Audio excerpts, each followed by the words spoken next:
was all right. None of it was necessary. It doesn't matter what he went through before. It is, you know what I mean? It doesn't. Some things, you know, it doesn't matter what you were going through before or what happened after. For what we saw in the video, it was unnecessary. Okay, John Cardillo, does it matter what happened before? We're hearing now that he was attending to a suicide and a near suicide, and he was questioning whether he should have even shown up at a problem like this. Now, mind you, it was like, 3 or 4 911 calls in maybe before he responded, but should he have put himself in this after all he'd been through that day? Well, he doesn't have a choice. I mean, you're a psychologist on the panel. Her name is Judy. You know, I agree with 85% of what she said. But police officers don't choose the jobs they respond to. The dispatcher goes over the radio and tells them where to be.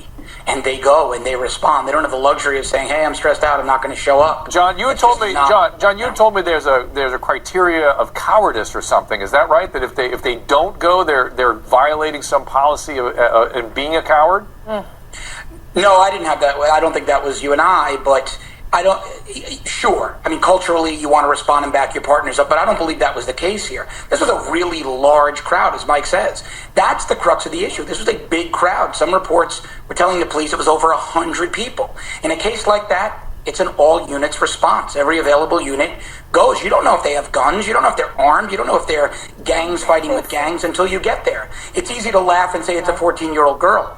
And next up, yes, sir. But we don't know that. Yeah, John, hang on. Well, just kind of going off what the gentleman was saying, like,